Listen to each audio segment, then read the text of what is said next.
सध्या राज्यामध्ये आपण बघतोय की हे राज्य जे सरकार आहे तेच संविधानाला मानत नसणारं सरकार आहे.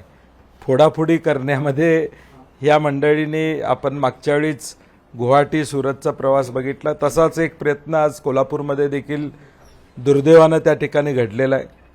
ज्यांना आम्ही निवडणुकीत निवडून दिलं, पोटनिवडणुकीमध्ये कोल्हापूरच्या जनतेनं काँग्रेसचे उमेदवार त्या ठिकाणी म्हणून त्यांना मोठ्या प्रमाणात मताधिक्य दिलं.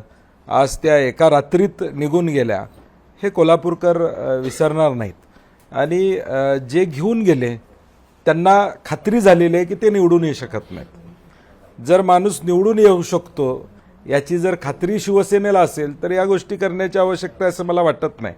म्हणजे त्यांच्या पायाखालची वाळू घसरलेली आहे म्हणून या गोष्टी सगळ्या करतायत. परंतु कोल्हापूरची जनता सुज्ञ आहे, ती 100% काँग्रेसच्या बाजूने राहील याची मला खात्री आहे. अण्णांच्या माघारी आमची जबाबदारी म्हणून तुम्ही पुढाकार घेऊन त्यांना आणले, पण आता ही परिस्थिती तुमच्याशी काय चर्चा केली किंवा नाराजी व्यक्त केली? नाही, त्यांना मी या प्रक्रियेमध्ये गेले 3-4 वेळा त्यांना भेटलो होतो. त्यांना कल्पना दिली होती की यावेळी तुम्ही उमेदवारी करू नये अशी विनंती केली होती. त्यांनी ती मान्यही केली होती. आता आपण राजकीय चर्चा ज्यावेळी करतो ते काय आपण रेकॉर्डिंग करत नाही किंवा काय आपण त्याची वाच्यता करत नाही, कारण अंडरस्टँडिंग असतं.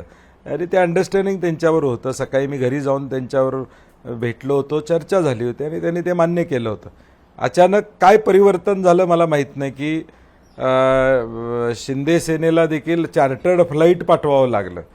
म्हणजे चार्टर्ड फ्लाईटनं त्यांना घेऊन जाऊन हे प्रवेश करावा त्या ठिकाणी लागला. याचा अर्थ काहीतरी घडलेला आहे. आता घडलेलं कदाचित त्या स्वतःच सांगतील की काय घडलं, दबाव आला किंवा काय केलं, हे नाही. त्याचं उत्तर कोल्हापूरकरांना त्यांनी देणं अपेक्षित आहे. विधान परिषद आणि राज्य परिषदेला राज्यसभेला याच मॅडमनी क्रॉस वोटिंग केली. नाही, तशी काही चर्चा नाही आहे. मी चुकीचं त्यांच्याबद्दल काही सांगणार नाही, कारण की त्या सगळ्या मतदान प्रक्रियेमध्ये विधान परिषदच्या मी होतो. त्यामुळं त्यांनी प्रामाणिकपणे त्यावेळी काँग्रेसलाच मतदान केलेलं आहे. ह्याच्यामधून कोण आहे असं नेमकं तुम्हाला वाटतं की ज्यांनी घेऊन नाही, आता विद्यमान जे उमेदवार आहेत, मी म्हणलं तसं त्यांना कळून चुकलेलं आहे. त्यांच्याबद्दल प्रचंड नाराजी आहे. या शहरामध्ये 100 कोटी रुपयाचे रस्ते आणले म्हणून गवगवा केला. अजून ते रस्ते 6-6 महिने पालकमंत्र्यांना स्टेटमेंट द्यावं लागलं की या रस्त्याची वर्क ऑर्डर का देत नाही, तरी महापालिकेचे आयुक्त ते वर्क ऑर्डर देत नव्हते. मुख्यमंत्र्यांचा एवढा दबाव त्यांच्यावर त्या ठिकाणी होता. म्हणजे बोगस कामं सगळी केलेली आहेत. जनता मतदान करणार नाही आणि म्हणून हे फोडाफोडीचं राजकारण विद्यमान उमेदवारांनी त्या ठिकाणी केलेलं आहे. परंतु कोल्हापूरकर असल्या गोष्टी कधीही सहन करणार नाहीत याची मला खात्री आहे. जयश्री जाधव या शिवसेनेत गेल्यामुळे कोल्हापूरच्या काँग्रेसला मोठं भगदाड पडणार आहे असं वाटतंय. हुडका लागलोय भगदाड. त्यांचा मुलगा परवाची जी आपली महाविकास आघाडीच्या तिन्ही उमेदवारांची जी रॅली होती, त्या रॅलीमध्ये त्यांचा मुलगा सहभागी झालेला दिसला.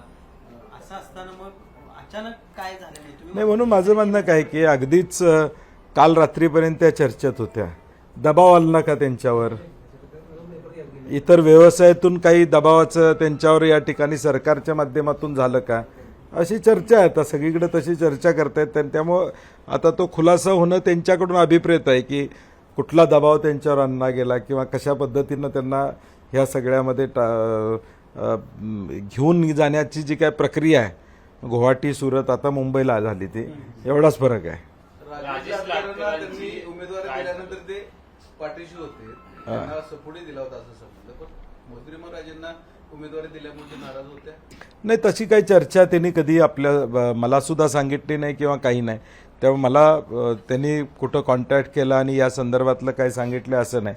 उलट श्रीमंत छत्रपती शाहू महाराजांचं त्यांचं बोलणंही झालं होतं. आज ते भेटणार देखील त्या ठिकाणी होते त्यांना. त्यामुळे मला वाटत नाही की तो अँगल काय ह्याला असेल असं.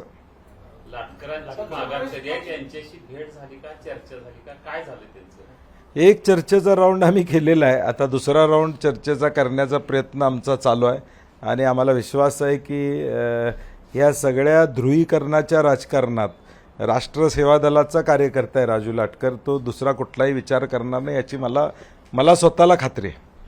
आपल्याबरोबर राहिलेले अनेक जण जर पक्ष सोडायचा असेल तर आपल्याशी चर्चा करून सोडतात. जयश्री त्यांनी काही चर्चा केली होती का? नाही नाही, तसं पक्ष सोडून जाणारं कोण चर्चा करत नाही. चर्चा करून आम्ही कसं सोडू त्याला? त्यामुळे तसं कोणी चर्चा नाही. नाही नाही नाही, अडचणीची पण त्यांची माझी चर्चा नाही किंवा त्यांचा माझा संवाद कुठलाही नाही आहे. आम्हाला अपेक्षा होती की त्यांना जर काही बोलायचं असेल तर प्रथम बोलायचं होतं. आम्ही जीवाचं रान त्यांच्यासाठी केलं. चंद्रकांत जाधव हे पूर्व भाजपमधून होते, त्यांना आम्ही उमेदवारी दिली, निवडून आणलं. दुर्दैवानं पोटनिवडणूक लागली. त्या पोटनिवडणुकीमध्ये पण या कोल्हापुरातल्या किमान 5-10 हजार कार्यकर्त्यांनी आमची बहीण उभारली आहे या भावनेतून जीवाचं रान केलं. आता त्या सगळ्यांना काय उत्तर ते देणार आहेत? कारण तरी काहीतरी पाहिजे होतं किंवा किमान माझ्याशी चर्चा करायला पाहिजे होती. कोणाशी राहिलं असतं चाललं असतं, किमान माझ्याशी. नाही, आता ते काय झालं माहीत नाही ना, दबाव आला त्यांच्यावर का काय झालं हे आता त्या खुलासा करतील त्यावेळी कळेल. पडझड झालेल्या काँग्रेसला पडझड झालेली नाही, काय काळजी करू नका. पडझड झालेल्या काँग्रेसला मुळात पडझड प्रश्नच नाही. मुळात पडझड झालेली नाही आहे, काही होणार नाही. हे असे धक्के काँग्रेसनं अनेक सहन केलेले आहेत आणि फिनिक्स पक्षाप्रमाणे आम्ही उभारी घेतो. जनता काँग्रेसच्या बाजूने आहे. जे फसवून जातात त्यांना जनता उत्तर देते. त्यामुळे ह्याचा परिणाम कुठंही लोकांच्यावर होणार नाही. आमची संघटना भक्कम आहे आणि शहरामधला रिझल्ट आपल्याला 100% दिसेल की काँग्रेसचा उमेदवार निवडून आलेला दिसेल. मागील 2 वर्षामध्ये जयश्री जाधवांनी असं काँग्रेसमध्ये कोणतं भरीव काम केलं ज्याची भुरळ समोरच्या व्यक्ती? नाही, मी माझ्या त्या काँग्रेस पक्षाच्या आमदार होत्या. मी त्यांचा अनुद्गार करणार नाही किंवा त्यांचा हे सन्मान जाईल असं काय बोलणार नाही. कारण की ते आमच्याबरोबर होत्या, त्यांनी चांगलं काम केलेलं आहे. आम्ही त्यांना ताकद दिली, निधी दिली, त्यामुळे त्यांच्याबद्दल चुकीचं बोलणार नाही. परंतु आत्ताचं कृत्य हे अगदीच चुकीचं आहे. जाधव कुटुंबियाला अशोभनीय असं आहे. कारण की जाधव कुटुंबीय हे कोल्हापुरातलं एक नामांकित कुटुंबीय आहे. म्हणजे डाव्या विचारसरणीचं शेका पक्षाचं हे कुटुंब पहिल्यापासून त्या ठिकाणी राहिलेलं आहे. एक विचाराची पकड असणारं कुटुंब आहे आणि त्यामध्ये हा निर्णय होणं हे थोडं कोल्हापूरकरांना पेटांमध्ये सुद्धा क्लेशदायी आहे. सगळ्या पेटासुद्धा हळहळतात की बंटी पाटलानं एवढं केलं आणि त्यांनी असा निर्णय घेतला. याचं दुःख माझ्यापेक्षा जनतेला जास्त आहे. लाटकर यांना उमेदवारी दिल्यानंतर झाला विषय तो झाला. लाटकर यांना उमेदवारी दिल्यानंतर नगरसेवकांची नाराजी पाहायला मिळाली. मात्र उमेदवार बदलला. मोदिराजेंना उमेदवारी दिल्यानंतर इच्छुकांची काँग्रेसमध्ये नाराजी दूर झाली. नाही, ती चर्चा ऑलरेडी झालेली आहे. सगळे आता कामाला लागलेलेच आहेत.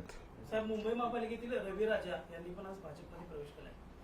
भाजप कुठेतरी निष्ठावंतांना आमिष दाखवते असं वाटतं. रवी नाही. राजा साहेब जुने किती नाही, ते पूर्वी सुद्धा उभारले होते आणि त्यांचा पराभव त्या ठिकाणी झाला होता. चांगला कार्यकर्ता आहे रविराजा आणि ज्यावेळी आमची चर्चा झाली त्यावेळी नवा चेहरा त्या मतदारसंघामध्ये द्यावा, रिपीट करायला नको आणि म्हणून मुंबई काँग्रेसनं तिथं नवा चेहरा देण्याचा प्रयत्न केला. शेवटी आता प्रत्येकाला इच्छा असती 2दा 3दा, आता 2दा पराभव झाल्यानंतर तिसऱ्यांदा पक्षसुद्धा विचार करतो की आता तिसऱ्या ट्रायल आपण दुसरी घेतली पाहिजे. असं अनेक ठिकाणी घडतं. भाजपमध्ये सुद्धा घडलेलं आहे, शिवसेनेमध्ये सुद्धा घडलेलं आहे. उमेदवारीचा निकष लावताना आपण तो व्यवस्थित लावतो आणि म्हणून ते नाराजीतून गेलेले आहेत.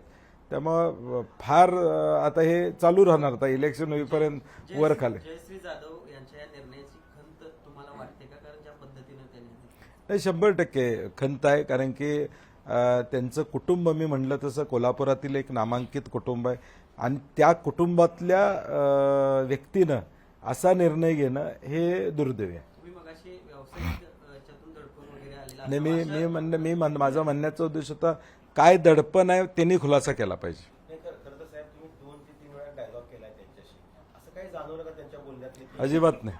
किंवा परत त्यांची इच्छा होती? नाही, इच्छा असते ना. त्यांनी तिकीट मागितलं होतं, त्यांची इच्छा होती, त्याबद्दल काय नाही. इच्छा असणं स्वाभाविक आहे. कारण की चंद्रकांत दादांनी अण्णांनी काम केलं होतं, परत त्यांनी काम केलं होतं. तेव्हा प्रत्येकाला तो वस्तुस्थिती मी त्यांना समजावून सांगितली होती की आता आपण न लढणं सोयीचं आहे आणि ते त्यांनी मान्यही केलं होतं. साहेब, जसं सत्ताधाऱ्यांकडून एवढी फोडाफोडी चालू आहे, आता ऐन निवडणुकीच्या उमेदवारच त्यांनी फोडलं तर काय करणार? महाविकास आघाडीचा प्लॅन आहे का तसं? तिने उमेदवारच फोडलं.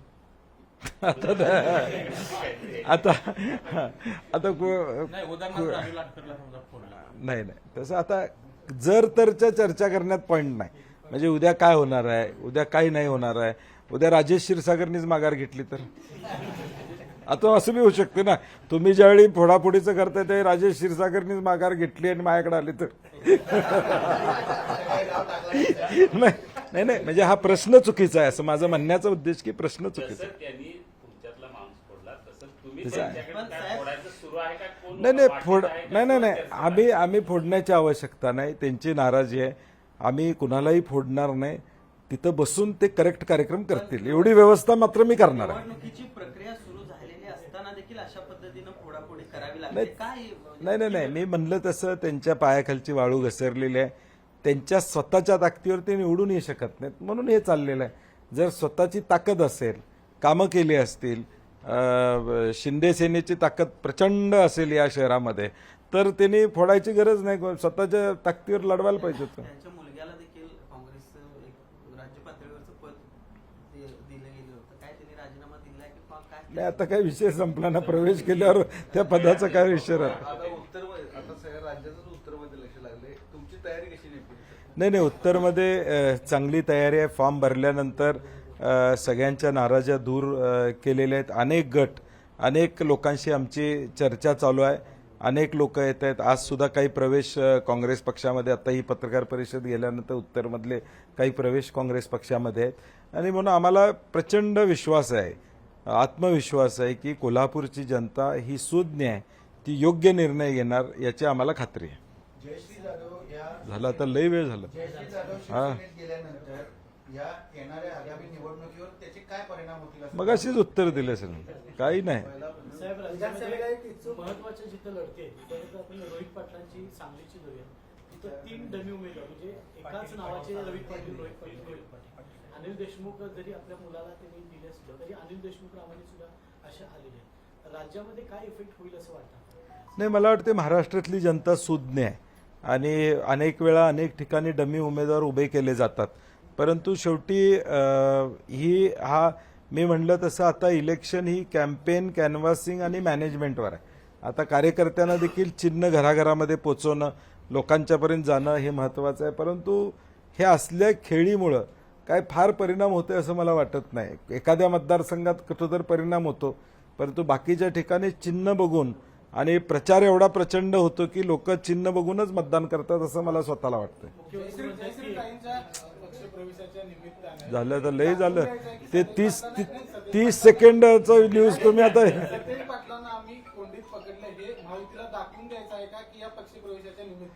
नाही काही नाही. कोल्हापूरची जनता कुणालाही कोंडीत पकडायला कोल्हापूरच्या जनतेला प्रयत्न केला तर जनता मान्य करत नाही. ही कोल्हापूरची जनता आहे. कोल्हापूरकर काय कुणाला कोल्हापूरवाल्यांना अशा पद्धतीनं ब्लॅकमेलिंग करायचा प्रयत्न झाला आत्ता जो केलाय की शिंदे सेनेनं अशा पद्धतीनं एकदमच रात्रीत जो बदल केला हे कोल्हापुरात आवडत नाही. हे कोल्हापूरकर मग जागा दाखवतात काय दाखवायची ते आणि आता त्याचा फटका त्यांना निश्चितपणे आमचं मताधिक्य वाढवायला हे कारणीभूत ठरेल.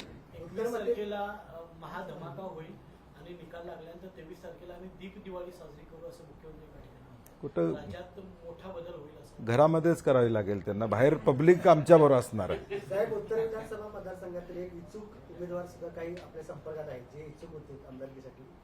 नाही मी म्हटलं ना ते तिकडे राहून आमचं कार्य व्यवस्थित काम करतील. काय अडचण येणार नाही. साहेब राज ठाकरेंनी नक्कीच केले की भाजपची सत्ता येईल आणि मनसे त्यामध्ये सहभागी असेल कसं वाटतं? आता मनसे काय आता त्यांना काय भविष्य त्यांनी बघितलंय काय मला माहीत नाही.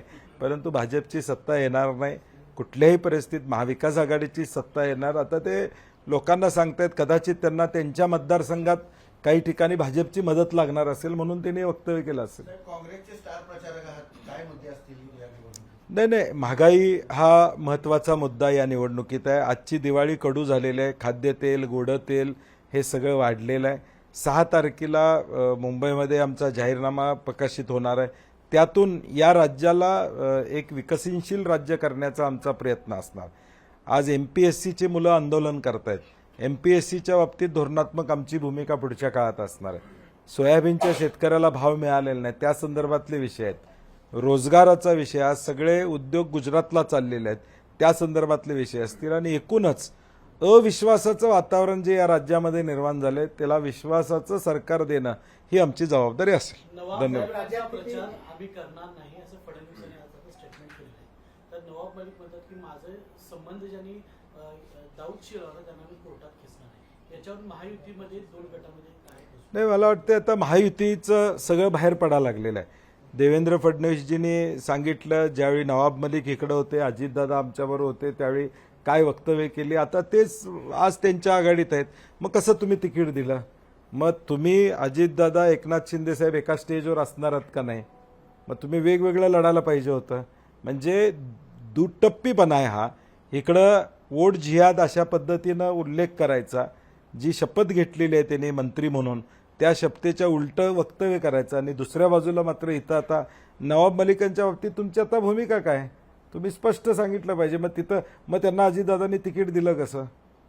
तुमच्या आघाडीत होते, तुम्ही सांगायला पाहिजे होतं त्यांना तिकीट देऊ नका म्हणून. जर तुम्ही बोललेलं सत्य असेल तर, त्यांनी जे वक्तव्य केलं त्यांच्या बाबतीत सत्य असेल तर मग त्यांना तिकीट देऊ नका म्हणून सांगायला पाहिजे होतं. त्यांच्या घरात 2 तिकीटं दिलेली आहेत.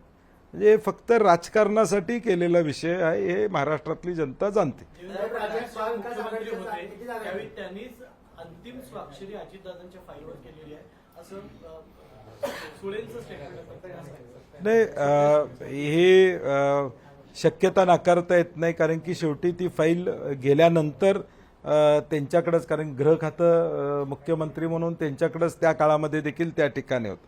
आणि मुळात विषय येतोय की ही सिक्रेट फाईल त्यांना दाखवली कशी? कारण की फडणवीस साहेब म्हणले की मला ती दाखवली गेली दादांना, तर ते दादा त्यावेळी विरोधी पक्ष नेते होते, कशी त्यांना दाखवली गेली असे अनेक प्रश्न आहेत.